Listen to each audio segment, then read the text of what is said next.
Good morning, everybody. This is Dr. William Clark here for Coffee and Scripture. I pray that this morning podcast finds you doing well and prosperous. I'm thankful for being in the presence of the Lord this morning, and I'm thankful that I have the opportunity to be with you this morning. We are certainly blessed to just be alive and to be well and to be experiencing the goodness of God in all that He is and all that He does, because He's worthy of our praise. He's worthy of our worship. He's worthy of all that we have to offer. And isn't it fitting to start off the morning saying, "Thank you, Lord, for your blessings. And thank you, Lord, for your grace. And thank you, Lord, for your mercy. And thank you, Lord, for your awesomeness. And thank you, Lord, for how good you are." Isn't it awesome? It's an awesome privilege to be grateful this morning and to be aware that if it wasn't for His grace, if it wasn't for His mercy, if it wasn't for His kindness towards us, where would we be? Where would you be this morning? You need Him for everything. You need Him to breathe. You need Him to move. You need Him to have your being. Isn't that what Paul taught us? That at the end of the day, we are dependent upon Him. And because of that, this is not a master-slave relationship. This is a relationship between us, the creation, and our Creator. And to be appreciative of what He's done for us is essential, because He's so good. He's so faithful. He is wonderful. And I welcome Him into this space this morning. And so I'm glad that you're joining me this morning for Coffee and Scripture. This is our time to just get into the Word and drink a cup of coffee while we do. It's nothing like a good cup of Joe. So this morning, I want to talk a little bit about restoring what has been lost. I'm gathering this thought from Proverbs chapter 24, verse 30 through 34. Proverbs chapter 24, verse 30 through 34. And it says, "I passed by the field of a sluggard, by the vineyard of a man lacking sense. And behold, it was all overgrown with thorns. The ground was covered with nettles, and its stone wall was broken down. Then I saw and considered it. I looked and received instruction. A little sleep," this is the instruction, "a little sleep and a little slumber and a little folding of the hands to rest, and poverty will come upon you like a robber, and want like an armed man." How do you restore what's been lost? How do you get back what you believe has been taken away or stripped away from you? We we can easily feel that way. We can easily feel that what we had has been taken away, what we used to possess has been taken away from us, what we used to control has been taken away from us. But while we may be justified in believing that philosophy, that something has been taken away, something has been withdrawn from us, the question we must answer, my friends, is what gives us that impression? What gives us the belief that something has been taken away from us? We feel this way because what we used to possess and what we used to control and what we used to maintain is no longer in our sphere of influence and has been given to someone else, or at least taken away from us, where we can no longer influence or control that thing. I get it. Relationships have been taken away. I get it. Jobs have been taken away. Totally get it. Possessions and material things have been taken away. I totally understand that concept, and to lose it for whatever reason, To lose it for whatever reason is painful. It reminds you of what you used to have, what you used to be. The question we have to wrestle with is, how do I restore what's been lost? I believe this morning what we need to wrestle with is the concept that this scripture is introducing to us in Proverbs 24. Verses 30 to 34. Let's listen to what the man says. He says, I passed by the field of a sluggard and by the vineyard of a man lacking sense. To me, when I read that, what it says to me is that the reader, or the writer rather, is looking on the outside in and is doing an analysis of someone who is blessed, someone who does have something in their possession and something under their control. He says that I passed by someone with a vineyard and someone with a field. When you consider all that God has blessed you with, when you consider all that God has given you, He has given you quite a bit, right? You may have a field, like a career. You may have a vineyard, like resources that are returning on your investment over and over and over again. But the man in this scripture who is looking at the field, who's looking at the vineyard, says, I'm passing by and I noticed that the field that belongs to the person I'm looking at is a sluggard. This is a person who is lazy. This is a person who has taken for granted all that God has given him. Then he said the vineyard belongs to someone who lacks sense, someone who's stupid, someone who doesn't have wisdom, someone who wastes resources. This is the starting point of the scripture for this morning. And that's frustrating when you know that you're struggling and you look at somebody else's blessing and you're saying, man, if I coulda, woulda, shoulda, if the Lord gives me that, I would not be doing that. Let's flip that around. You have so many blessings that God has given you. And there are people looking at you, looking at what you have, looking at what you possess, looking at all that you have under your control and are saying, man, are you wasting it?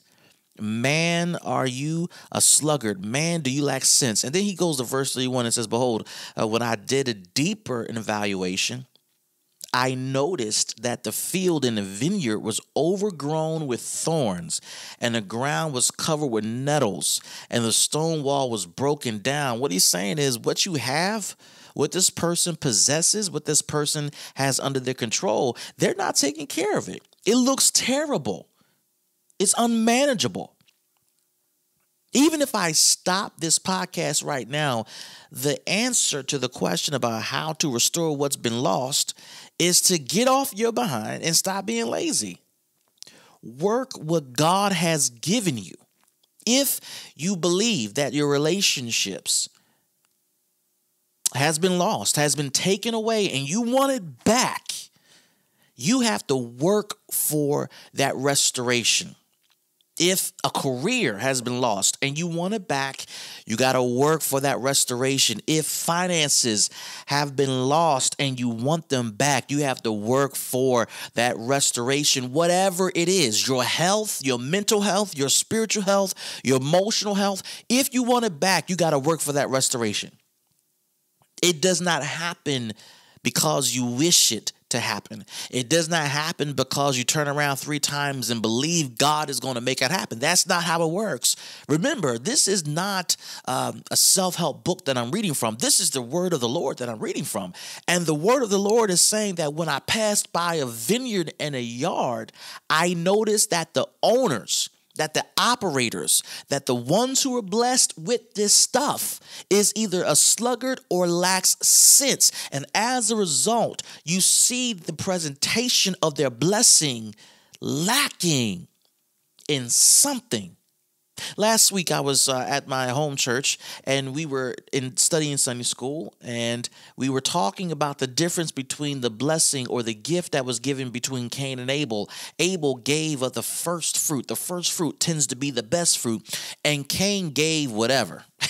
And Cain was upset because God didn't accept his whatever. And so Cain got mad and slew his brother. At the end of the day, God says, shouldn't you get rewarded for giving the best? And why would I reward you for giving something that is not the best that you, my friend, have to offer? God is giving you life, health, and strength. Are you taking care of it? And if the answer is no, then there is hope because you can restore it. Then we look at verse 32, Proverbs 24:32. The man says, then I saw what I saw, and I considered it. I'd given it some thought. Let me just drop this in here. For those of you who are trying to learn life and trying to figure out life, even if you are still young and immature, the best thing you can do for yourself is look at other people's situation and evaluate. I didn't say judge, because judgment implies that you know for sure what this person did is wrong. However, there's so much to be learned when you look at the life of other people, when you evaluate how they're living their life.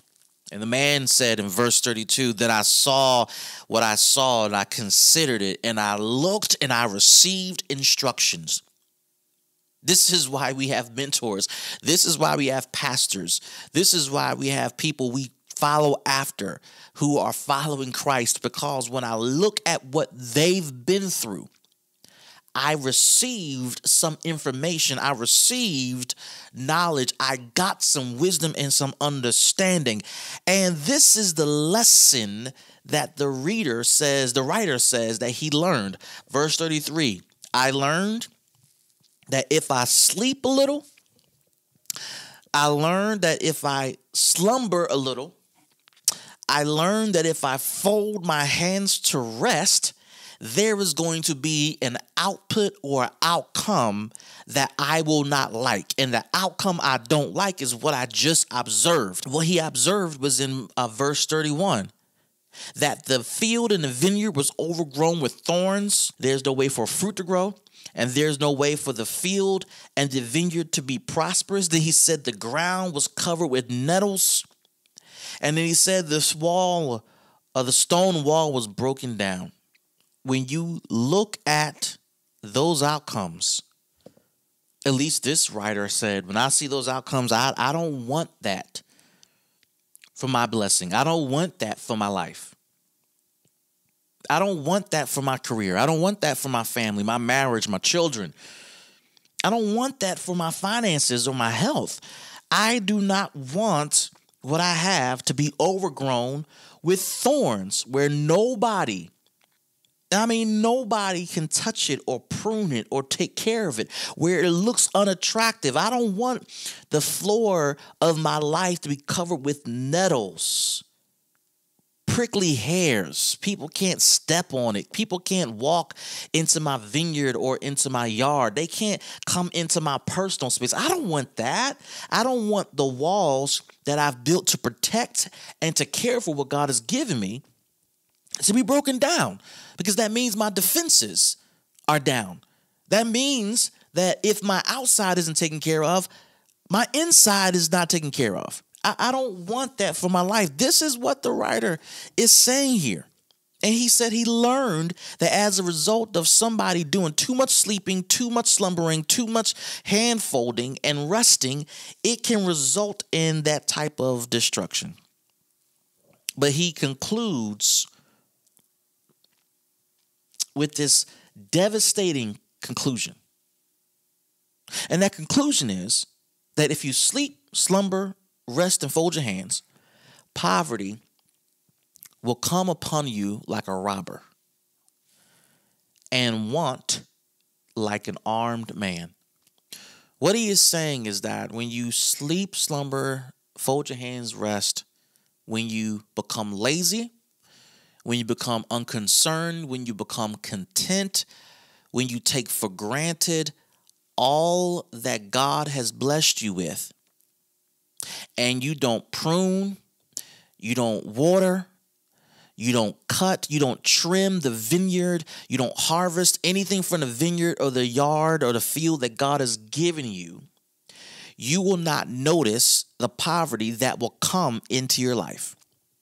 When you take a moment and think back about all the relationships that you believe went south, that you did not want to go south, and you consider your role in it, is it possible that you took it for granted? Is it possible that you didn't water that relationship? Is it possible that you didn't fertilize that relationship? Is it possible that you didn't cut out the thorns and the weeds that were growing in or near that relationship? Is it possible that you didn't maintain your career because you didn't skill up or you didn't get better at your job? Is it possible that your relationship with your children is at odds because you didn't maintain it, you didn't take care of it? Is it possible that your finances are in a place that you don't like because you didn't take care of it?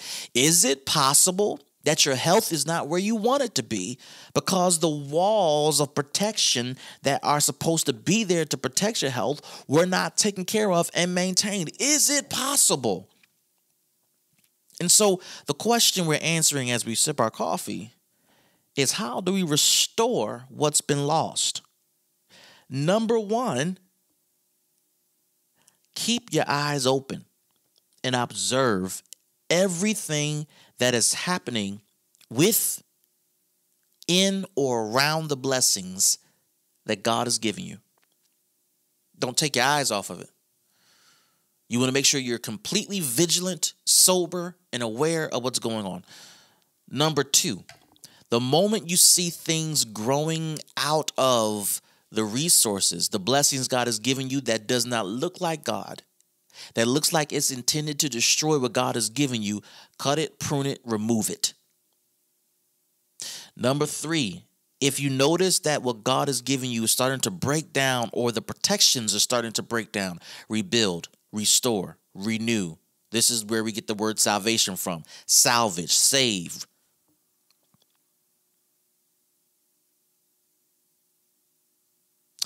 And then last, repeat. Repeat that process.